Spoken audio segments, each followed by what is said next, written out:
course, I am a proud member of two of the committees that have presented this afternoon. First, I want to congratulate the chair and members of the County Public Accounts Committee and the chair and members of the Roads and Transport and Housing Committee, of which I'm also a member. Madam Speaker, being a member of these two committees, I have to admit that I have learned a lot. We have a lot of challenges in our counties, and they have become apparent in those sessions that we have held with the Public Accounts Committee.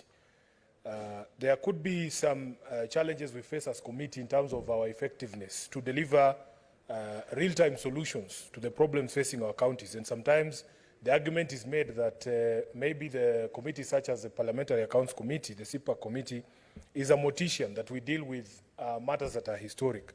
But in my view, there are things that we have achieved in that committee that I want to point out that have made me extremely proud to be a member of that committee. The first one, Madam Speaker, was the question of KRA levying penalties on late releases or payments of the statutory deductions from county governments.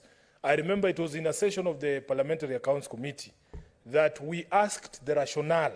I think it was in the presence of the leadership of the KRA and the Treasury, when we were asking what sense does it make for you to levy these penalties on late releases or payments of those statutory deductions, when we know that it is occasioned actually by late exchequer releases by the Treasury itself. I have seen the light go on. I don't understand why, because I don't think I've spoken nearly even 1 minute, and I saw my colleague here, the leader of majority.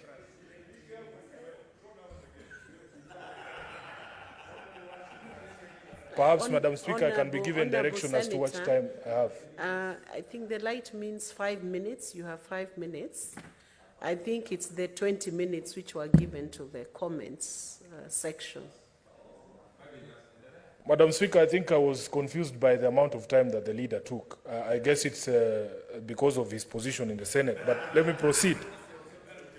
Yes, Madam Speaker, we have also been faced with the specter of pending bills before the committees, but I was happy that in front of that committee of PAC, the leadership of the former NMS, for instance, here in Nairobi, admitted that they were not going to load the 16 billion pending bills that were on the NMS books on the county government of Nairobi, that in fact that money was going to be paid from State House. So I can see that there are current issues that we have addressed in the PAC committee, and I feel very proud and privileged to be a member of that particular committee.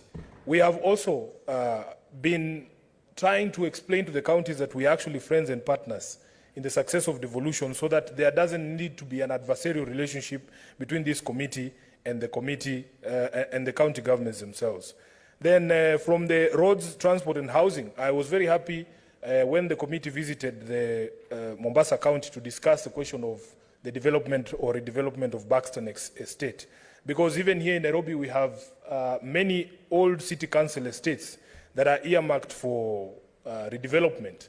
And because of the hue and cry in Buxton, we made a resolution as a committee that we would never allow what has happened in Buxton to allow in any other place in the Republic of Kenya. So we inserted ourselves as a committee, even in the current redevelopment plans in Nairobi, and I'm very happy that when I wrote as a senator of Nairobi to the committee chair, Honorable Thangwa, to look and take up the issues in the estates in Ofafa, Jericho, in Lumumba, and in California, action by the committee has led to the institutions that are responsible for these redevelopments, especially the county government of Nairobi, listening to these residents. And even as we speak today, I received a message from the chairman of Ofafa Jericho, Juan Mungonda, saying that they have now been invited formally to actually have a conversation with the county about the redevelopment of Jericho, which is a positive product of the engagements with the committee. I have attended those public participations. I have had Majority Leader allude to them. And it is clear that there is an effort that is being made, at least by the City County of Nairobi, to engage the residents, and I continue to laud the governor and his people for giving an opportunity to hear the residents who are going to be affected by these developments. Finally, Madam Speaker, on the question that my Majority Leader has spoken about on EABL, indeed the petition that has been brought regarding the issue of EABL is a matter that we should all take interest in. That I have heard some of the submissions that have been made before the committee. As the chairman himself confirmed, the Capital Markets Authority appeared before that committee, and from the perspective of the Capital Markets Authority, there was no wrongdoing during the transfer of those shares. And it is also not something to be overlooked, my brother Majority Leader, that in fact this institution continues to provide Kenyans with a lot of employment opportunities. There are farmers in the western regions who are now growing sorghum and earning a living from wheat and barley. So that we should find ways in which we can resolve issues that arise when companies such as this, that are major employers in this country and that contribute to the economic development of this country, have issues in a way that does not scare investors or vilify companies that are just trying to do business. As a regular consumer of the products of VABL myself, Madam Speaker, one of the problems that we face in this country is high taxation. In fact, if you speak to the management of VABL, they will tell you that just these last few months, the sales have gone down because many people can no longer afford this product. And even when, Madam Speaker, protect me, because I know there are Christian fundamentalists in the House.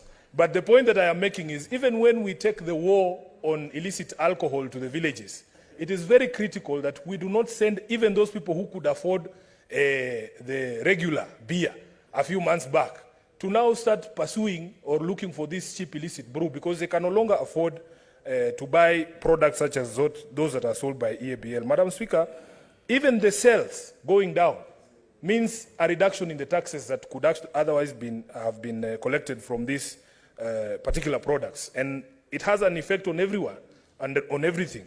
If a company does not have spare resources, for instance, if their profits go down, then even their involvement in social and community projects such as the Tusker FC and the EABL football club that Majority Leader was talking about reduces. It is not possible for you to spare money for some of these projects if you do not have sufficient sales and you're not making the sort of profits that you are making.